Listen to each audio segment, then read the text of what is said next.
আয়ুষের এই অকাল মৃত্যুর দায় গিয়ে চাপলো এবার কুসুমের উপরে। হ্যাঁ বন্ধুরা, ভিডিওতে লাইকটি দেখতে থাকুন। যে মুহূর্তে কিনা ইন্দ্রাণী গাঙ্গুলির মাথার মধ্যে মীনাক্ষী এবং দেবলীনা মিলে যখন কিনা ঢুকিয়ে দেওয়ার আপ্রাণ চেষ্টা করতে থাকে যে দিদি তুমি একটা জিনিস ভেবে দেখো তো, যে দেবলীনা যে কথাটা বলেছে সেটাতে মেনে ফেলে দেওয়া যায় না। কারণ সত্যিই তো কুসুম যদি সেদিন গুরুজির সেই মূর্তি স্থাপন করার সেই পুজোতে ব্যাঘাত না ঘটাতো এবং কোনো মতে সেই মূর্তিটা যদি একটু নড়ে পড়ে যেতে না নিত, তাহলে হয়তো বা কোনো মতে আয়ুষের জীবনে এত বড় একটা বিপর্যয় নেমে হতো না এবং আয়ুষের জীবনে এত বড় একটা ঝড়ের কারণে আয়ুষের মৃত্যুও হতো না। তাহলে আয়ুষের মৃত্যু যখন হয়েছে, তাহলে এর জন্য তো কোথাও না কোথাও কুসুম দায়ী। আমি দিদি তোমাকে বলে দিচ্ছি, এই মেয়ে অলক্ষণী অপয়া একই বাড়িতে রেখে আর কোনো মতেই আমাদের কারো জীবন গ্রাস করে খেও না তুমি। এই মেয়ে আমাদের সমস্ত লোকেদেরকে গিলে খেয়ে ফেলবে। দিদি যত শীঘ্রই সম্ভব এই মেয়েকে দূর দূর করে বাড়ি থেকে তাড়িয়ে দাও, এটাই আমাদের জন্য মঙ্গলের হবে। ঠিক সেই সময় ইন্দ্রাণী গাঙ্গুলির কাছে এসে কুসুম যখন বলতে থাকে যে দেবী মা, আমি এখনও মনে প্রাণে বিশ্বাস করি যে ছোটো সাহেব কোথাও না কোথাও অবশ্যই বেঁচে আছে এবং ছোটো সাহেব মরতে পারে না। সে এত সহজে আপনাকে ছেড়ে কোথাও যেতে পারে না, কারণ সে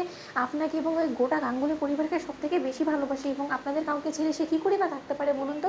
ঠিক সেই সময় ইন্দ্রাণী গাঙ্গুলি যখন বলতে থাকে যে খবরদার কুসুম, তুমি আমাকে মিথ্যে সান্ত্বনা দেওয়ার একদম চেষ্টা করবে না। তুমি কি ভেবেছো তোমার এই মিথ্যে ভালো মানুষের কথাবার্তাগুলোতে এখন আমার শোক ধুয়ে শেষ হয়ে যাবে এবং আমি ভুলে যাবো যে আমার ছেলেটা যে পৃথিবীতে বেঁচে নেই। আমার ছেলেটা যাকে কিনা আমি এতটা ভালোবাসতাম, যাকে কিনা আমি আগলে রাখার জন্য শত রকমের গুরুজির কাছ থেকে বিধান চেয়েছিলাম, সেই সমস্ত কিছুকে ব্যর্থ করে দিয়েছো এবং সেই সমস্ত কিছু ব্যর্থ হয়েছে শুধুমাত্র তোমার কারণে। তোমার একটা ভুলের কারণে আজকে আমার ছেলের জীবনটা কেড়ে নিল।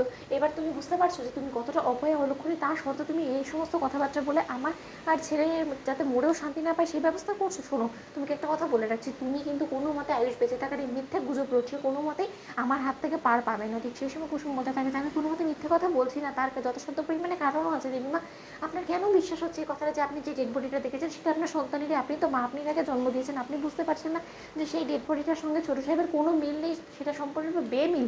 ঠিক সেই সময় ইন্দ্রাণী গাঙ্গুলি বলতে থাকে যে দোহাই তোমার, আমি তোমার কাছে হাত জোর করে অনুরোধ করছি, তোমার যদি এতটাই দীর্ঘ বিশ্বাস থেকে থাকে তাহলে তুমি প্রমাণ করে দাও।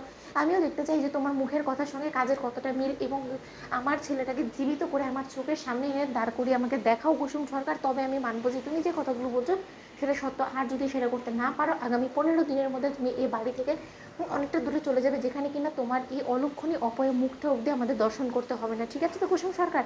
ঠিক সেই সময় কুসুম যখন বলতে থাকে যে ঠিক আছে দেবীমা, আমার মুখের সঙ্গে যদি আমার কাজের মিল দেখানোর জন্য আমাকে নিজেকে প্রমাণ করতে হয় এবং ছোটো সাহেবকে যদি আপনাদের সমস্ত লোকেদের সামনে এনে এই কুসুম সরকার দাঁড় করাতে না পেরেছে, তাহলে কুসুম সরকারও 15 দিন বাদে এই বাড়িতে আর থাকবে না এবং কুসুম সরকারের চেহারাও আপনাদের কারো দেখার প্রয়োজন পড়বে না।